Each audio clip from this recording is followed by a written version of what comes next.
पति पत्नी के आपसी झगड़े दहेज केस नहीं माना जाएगा, ऐसा ही कोर्ट का जजमेंट कह रहा है। जजमेंट अभी का है 13 अगस्त 2026 का, और इस केस को भी क्या कर दिया जी, रद्द कर दिया। अगर हस्बैंड वाइफ के जो घरेलू झगड़े होते हैं ना, घरेलू जो तू मैं होती है, अगर उसको बेस बना के पत्नी ने अगर दहेज केस दर्ज किया है तो वो मानने योग्य नहीं है, वो चलने योग्य नहीं है। अब ऐसा क्यों किया तो मैं आपको स्टार्टिंग से बता देता हूं कि कोर्ट ने ऐसा डिसीजन लिया क्यों है। देखो यहाँ पे पहला से थोड़ा सा आपको मैंने इस केस की स्टोरी बता देता हूँ सिर्फ एक ही लाइन के अंदर, कि लड़की ने क्या क्या जो है एलिगेशन लगाए हैं लड़के वालों के ऊपर।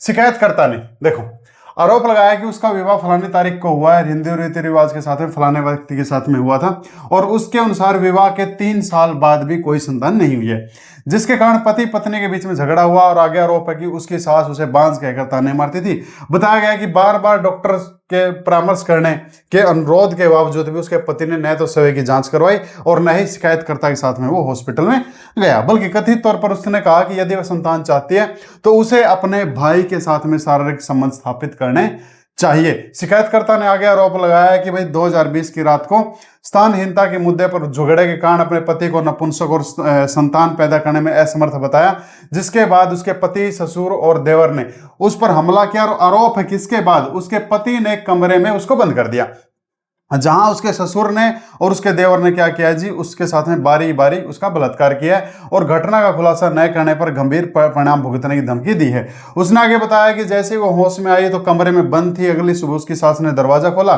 दरवाजा खोलते हुए भाग के जो है मायके चलेगी और मायके में जाके वो डर के वहां पे बैठी रही, चुप रही, कहीं समाज में मेरी बदनामी ना हो जाए। और कुछ समय के बाद उसने फिर क्या बताया, अपने परिवार को बताया और फलानी तारीख को फिर उन्होंने एफआईआर दर्ज करवाई है। ये केस की मोटी मोटी स्टोरी है। और मेन स्टोरी इस केस के अंदर यह है कि 3 साल तक इन दोनों के बीच में कोई भी अगर संबंध बना है तो उससे कोई बच्चा पैदा नहीं हुआ है। वाइफ का कहना है कि मेरा हस्बैंड जो वो नपुंसक है, और मैं इसको बार बार कह रही हूं कि अगर आप नपुंसक है तो आप अपना इलाज करवाइए, डॉक्टर के पास जाइए, बट ना तो ये खुद जा रहा है और ना ही ये मेरे साथ डॉक्टर के पास में जा रहा है। और हस्बैंड की फैमिली उल्टा लड़की को ब्लेम कर रही है कि आप जो हो आप बांझो। मेन केस की स्टोरी ये है कि उन दोनों के बीच में जो लड़ाई है वो बच्चा ना होने की लड़ाई है, और उसका जो रेप हुआ है इसके बारे में भी जजमेंट के अंदर बताया गया है। अब होने के बाद फिर क्या हुआ, इसके बाद जो परिवार के ऊपर मुकदमा दर्ज हो गया। कौन सा मुकदमा, 498 है दहेज के लिए, 323 मारपिटाई के लिए, 504 उसको उकसाने के लिए, 500 से जान से मारने की धमकी के लिए। लेकिन यहां पे कहीं पे भी 376 नहीं लगा है, यानी कि अगर देवर ने और ससुर ने उसका मल्टी टाइम रेप किया है तो उसके लिए यहाँ पे 376 आईपीसी नहीं लगाया गया है। अब ये क्यों नहीं लगाया गया है तो ये भी मैं आपको बता देता हूं कि एक लड़की का रेप होने के बाद भी जो है कोर्ट ने क्यों उसके ऊपर 376 क्यों नहीं लगवाया, आगे देख लेते हैं। इसके बाद हुआ क्या, देखो शिकायत की सावधानी पूर्ण जांच करने से पता चलता है कि दोनों, ये मैं डायरेक्ट आपको कोर्ट की गाइडलाइन बता रहा हूं, मेन केस स्टोरी थी जो मैं बता चुका हूं। इसके बीच में इनके जो गवाह हुए हैं, इनके जो विटनेस हुए हैं वो इस जजमेंट के अंदर है, वो पर्सनली है। अगर किसी को पढ़ना हो तो पूरा जजमेंट पढ़ लेना, मैं डायरेक्ट आपको कोर्ट की गाइडलाइन बता देता हूं। देखो दोनों पक्षों के बीच झगड़े की जड़ शादी की 3 साल बीत जाने के बावजूद संतान नहीं होना है, यानी कि असल जो लड़ाई है ना वो बच्चा ना होने की है। और शिकायत में यह बताया कि फलानी तारीख को जो है कहा सुनी शिकायतकर्ता ने अपने पति को नपुंसक कहा, किन्नर कहा, संतान पैदा करने में असमर्थ कहा। बदले में उन लोगों ने भी उसको बढ़ चढ़ के कुछ ना कुछ कहा है, और मुख्य रूप से स्थानहीनता के कारण उत्पन्न वैवाहिक कलह को दर्शाते हैं, जिसके परिणाम पति पति बीच में एक दूसरे के प्रति क्या हो गया, अपमानजनक और अपशब्दों का आदान प्रदान हुआ है। इस प्रकार यह एक तरफा मामला नहीं है, बल्कि एक दूसरे के लिए पीड़ितों और अपराधी प्रतीत होते हैं। ये मेन बात बताई है कोर्ट ने। कोर्ट ने कहा कि क्रूरता हम तब मानेंगे जब किसी के साथ में एक तरफा हुई हो। अगर वो लगातार उस लड़की को कह रहे हैं कि आप जो है मां बनने के लायक नहीं हो, उससे रिलेटेड अगर उसको गालियां दी जा रही हैं, अगर ये एक तरफा होता तो इसको हम क्रूरता कहते। लेकिन यहां पे गालियों का आदान प्रदान चल रहा है, वो उनको गालियां दे रहे हैं, वो उनको गालियां दे रहे हैं, तो इसका मतलब जो है इस आचरण को हम घरेलू हिंसा नहीं कहेंगे। केवल ताने मारना, चिकित्सा जांच करने से इनकार करना और इस तरह के घरेलू कलह से उत्पन्न मौखिक कहा सुनी धारा 490 आईपीसी के तहत परिकल्पित क्रूरता के आवश्यक तथ्यों को पूरा किए बिना अपने आप में दंड प्रावधान के अर्थ में क्रूरता का अपराध नहीं बन सकती है। देखो अपराध नहीं बन सकती है क्योंकि एक दूसरे को बढ़ चढ़ के गालियां दे रहे हैं। एक के साथ में अगर क्रूरता हो रही है कॉन्टिन्यूसली तो उसको 498 मान लिया जाता, लेकिन यहां पे गालियों का आदान प्रदान फुल हुआ है, फुल बटे फुल हुआ है।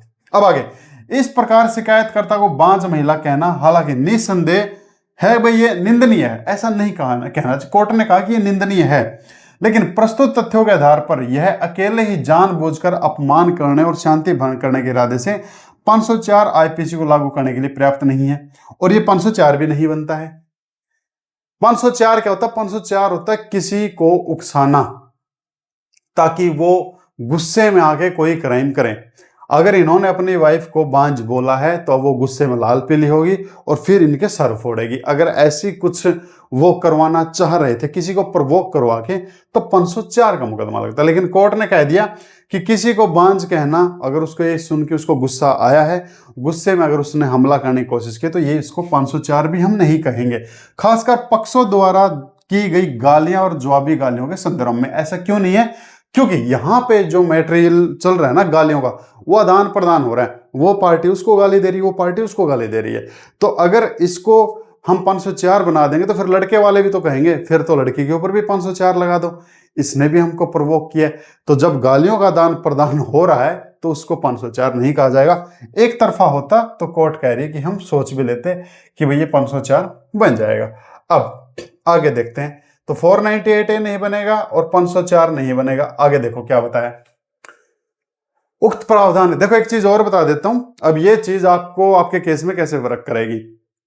अगर किसी के केस में जैसे 504 लगा रखा है, उसने भी ऐसे ही लगा रखा है जी ये लोग तो मेरे को प्रवोक कर रहे हैं, मेरे को गुस्सा दिलवा रहे हैं ताकि मैं कोई क्राइम करूं, है ना। तो वहां पे हम इन चीजों का यूज कर सकते हैं कि फलानी जजमेंट ने भी कोर्ट में गाइडलाइन दी थी, अगर आदान प्रदान हो रहा है गालियों का या एक्टिविटीज का तो उसको 504 नहीं माना जाएगा। तो आप अपने ऊपर से 504 को हटवा सकते हो। ऐसी चीजों का यूज होता है, ये गाइडलाइन है। उक्त प्रावधान के तहत अपराध घटित करने के लिए केवल पक्षों के बीच अपशब्दों का आदान प्रदान होना पर्याप्त नहीं है। देखो साफ स्पष्ट लिखा है कि अगर एक दूसरे को गालियां आदान प्रदान हो रही है तो ये जरूरी नहीं कि 504 ही है। अभियोजन पक्ष को प्रथम दृष्टया यह सिद्ध करना होगा कथित अपमान जानबूझकर किया गया था। अभियोजन पक्ष कौन होता भाई? अभियोजन पक्ष होता लड़की वाले, इस केस में लड़की वाले, और जनरली विक्टिम, किसी भी केस का जो विक्टिम होता है वो अभियोजन पक्ष होता है। आप ये मान के चलो इस केस में तो लड़की वाले हैं। तो इन्होंने कह दिया कि अब लड़की को ये प्रूफ करना पड़ेगा कि उन लोगों ने जो मेरे को बांझ बोला है या जो मेरे को गालियां दी वो जानबूझ के दी है, ना कि गुस्से में। और अगर वो प्रूफ नहीं कर पाती है तो कोर्ट ये मान के चलेगी उन लोगों ने गुस्से में गालियां दी है या उसके साथ जो क्रूरता हुई है वो गुस्से में की गई है। उसको जो बांझ बोला गया वो क्रूरता में बोला गया है या उस जानबूझ के बोला गया कि फिर क्रूरता में, वो जो है लड़की को सिद्ध करना पड़ेगा। जैसे कई बार होता ना घर में एक ऐसा माहौल हो गया तो तुम्हें मगा वो मुंह से निकल गई, बोला तू तो बांझ है, तो वो जानबूझ के आचरण नहीं है, वो मुंह से निकल गई, ऐसा कोर्ट कह रहा है। तो लड़की को क्या प्रूफ करना पड़ेगा? जानबूझकर। अपमानित व्यक्ति को उकसाया गया हो या जानते हो कि इरादे के ऐसा उकसावा व्यक्ति को सार्वजनिक शांति भंग करने या कोई अन्य अपराध करने के लिए प्रेरित करेगा। वर्तमान मामले में यह आरोप है कि शिकायतकर्ता को बांझ महिला कहा गया था और निसंतानता के मुद्दे पर पति पत्नी के बीच तीखी बहस हुई थी। यदि इन्हें सत्य मान भी लिया जाए तो भी यह साबित करने वाला कोई सबूत नहीं मिलता है कि 504 के तहत आक्षेपित इरादे और जानकारी के साथ बोले गए थे। तो 504 कब लगेगा? जब जानबूझ के उसको उकसाया गया। तो अगर कुछ ऐसा हुआ भी है, भाई ऐसे तीखे शब्द बोले भी गए हैं, तो वो एक पार्टी ने दूसरे पार्टी को बढ़ चढ़ के बोले हैं, तो जिससे हम जानबूझ के नहीं कहेंगे उसने उसको गुस्सा दिलवाया तो उसने उसको गुस्सा दिलवाया। और 504 कब लगेगी? जब मामला जानबूझ के हुआ हो, यानी कि 504 तो अपना सोल्व हो गया। भाई 498A तो नहीं बनेगा, क्योंकि 498A तो दहेज के लिए बनता है। यहां पे तो लड़ाई जो एक संतान के ऊपर है, एक दूसरे को नपुंसक कहने के ऊपर मामले लड़ाई चल रही है, तो 498 का तो सवाल ही नहीं है। 504 के ऊपर सवाल था, इसके ऊपर 2 गाइडलाइन कोर्ट ने दे दी और दोनों से क्लियर कर दिया कि भैया 504 नहीं बनेगा। अब आगे देख लेते हैं। अब आगे बात आ गई भैया कि रेप की। अब रेप देखो कैसे कोर्ट ने सुलह किया है। शिकायत में लगाए गए आरोपों की समग्र जांच करने से मुख्य मुद्दा तो वही है, संतान वाला है। वैवाहिक अशांति और परिणाम स्वरूप पति पति के बीच में तनावपूर्ण संबंधों का पता चलता है। शिकायतकर्ता ने आरोप लगाया कि उसे गर्भ धारण न कर पाने के कारण ताने मारे जाते थे और जिसके पति के चिकित्सा जांच कराने से उन्हें इनकार कर दिया। संतान न होने के कारण अक्सर झगड़े होते थे। यह आरोप सवे एक दुखी वैवाहिक संबंध दोनों पक्षों के बीच असंगति दर्शाते हैं। हालांकि 498 का उद्देश्य हर वैवाहिक सहमति या असहमति या घरेलू अभेद्यता के हर मामले को अपराध घोषित करना नहीं है।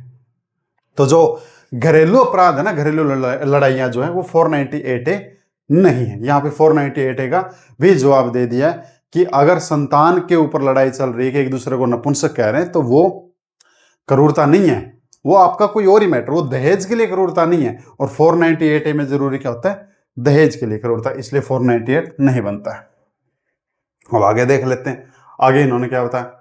आगे फिर वही बता दिया भाई, देखो किसी को मात्र बांध सत्री कहना सवै आईपीसी धारा 498 के अंतर्गत आवश्यक तत्वों का आकर्षित नहीं करता है। तो अपने आप में क्या वो क्रूरता नहीं है, क्योंकि इसके लिए जरूरी क्या होता है, इसके लिए होता है दहेज के लिए तंग परेशान करना। आगे देख लेते हैं, आगे इन्होंने क्या कहा इस जजमेंट के अंदर। आजा भाई आजा, फटाफट आजा आजा आजा आजा। देखो किसी के साथ में भी ऐसा हो रहा है ना, इन चीजों का यूज है ना तभी होता है जब अपने साथ में कोई ऐसी चीज हुई हो, अपने केस की स्टोरी अगर मैच कर रही हो। और कई बार है ना कुछ सवाल ऐसे होते हैं जिनके जवाब किताबों में नहीं होते, जिनके जवाब जजमेंट के होते हैं, अंदर होते हैं। इसलिए हम इन जजमेंट्स को यूज करते हैं कि फलाने जज ने, फलाने जस्टिस ने फलानी कोर्ट के अंदर, फलानी जजमेंट के अंदर जो है फलानी चीज का सोल्व करके बताया कि इसका रियल मीनिंग क्या होता है, तो जिससे हमारे केस में भी हमको बेनिफिट मिले। शिकायत में वर्णित अभियोजन पक्ष की कहानी स्वाभाविक रूप से अविश्वसनीय प्रतीत होती है। पिता यानी कि ससुर ने और साला ने, पुत्र साला ने, ये सॉरी देवर ने सास और पति की उपस्थिति में शिकायतकर्ता बहू के साथ में क्या किया है, गैंग रेप किया है और पति ने ऐसे अपराध को अंजाम देने में सहायता की है। इस न्यायालय को दिए गए तथ्यों के आधार पर कथित अपराध के गठन के लिए शिकायतकर्ता द्वारा बताई गई अभियोजन पक्ष की कहानी के अंतर्निहित अर्थों को समझना होगा। उसमें निहित वाक्यों, शब्दों और शाब्दिक अर्थों को ध्यान में रखते हुए अन्य परिस्थितियों के आवरण को हटाकर अंतर्निहित अर्थों का समझना होगा। प्रस्तुत तथ्यात्मक इसका खंडन नहीं किया सकता है।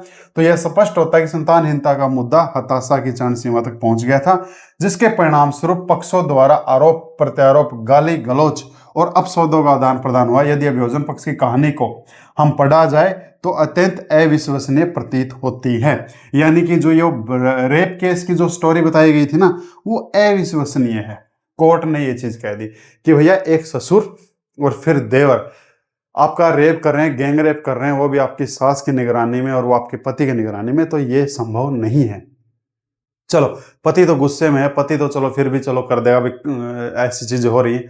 सास तो उस चीज को नहीं सहन करेगी कि भाई मेरे सामने मेरा एक बेटा और मेरा पति जो है किसी लड़के के साथ में ऐसा कर रहा है, तो एटलीस्ट सास ऐसा सहन नहीं करेगी। इसलिए ये कहानी क्या है, अविश्वसनीय प्रतीत होता है। तो बलात्कार का जवाब यहाँ पे सुप्रीम इसने कोर्ट ने दिया है। और फिर क्या कर दिया भाई, 498A 323 504 इसको क्या किया जाता है, रद्द कर दिया जाता है, क्योंकि इसका क्या माना जाएगा, कानून की प्रक्रिया का भाई दुरुपयोग होगा।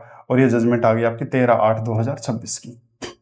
तो घरेलू जो झगड़े है ना, घरेलू झगड़े का यहाँ पे मतलब हमने क्या देखा है कि कोई भी ऐसा झगड़ा है जो अपना घर है कड़े से, ये इसका केस नंबर है, जिसको जजमेंट देखना देख लेना। जैसे इस केस में घरेलू लड़ाई थी एक बच्चे को लेके, इसी तरीके से घरेलू लड़ाई किसी काम को लेके भी हो सकती है। कई बार होता है ना कि ये तो सुबह 9 बजे उठती है, ये खाना नहीं बनाती है, ये फलाना काम नहीं करती। तो घरेलू लड़ाई जरूरी थोड़ी है कि दहेज के लिए ही हो, और कारणों से भी तो हो सकती है। और वो जो लड़ाइयाँ हैं वो कई बार जायज भी हो जाती हैं, जैसे एक दूसरे को कहा सुनी करना। तो एक दूसरे को अगर कहा सुनी हुई है तो उसको कोई केस नहीं मानती है कोर्ट। जैसे कि इस केस में खासकर हस्बैंड वाइफ के लिए बता रहा हूँ मैं आपको, अगर एक हस्बैंड वाइफ के बीच में कोई ऐसी तू मैं हो रही है, मान के चलो हस्बैंड ऑफिस से लेट आया है, ऑफिस से लेट आने के बाद जो है हस्बैंड वाइफ के बीच में तू मैं स्टार्ट हो गई, तो दहेज केस थोड़ी है ना, वो घरेलू हिंसा है, उनकी आपस की वो लड़ाई है। तो कोर्ट उसको ना घरेलू हिंसा मानती है ना दहेज केस मानती है। और अगर ऐसा ही कुछ आपके साथ में है, यानी कि ना तो लड़ाई दहेज के लिए है ना ही कोई घरेलू हिंसा, लेकिन आपस की कोई तू मैं चल रही है, तो उनको किसी तरह का मुकदमा जो है नहीं माना जाता है। और ऐसी जानकारी अगर आपको आगे चाहिए, ऐसी जजमेंट्स के रिव्यू अगर आपको आगे चाहिए, तो आप मेरे को कमेंट जरूर कर देना। और ये जानकारी अच्छी लगे आप इसको लाइक कर लें, शेयर कर लें, सब्सक्राइब जरूर कर लेना। Thank you.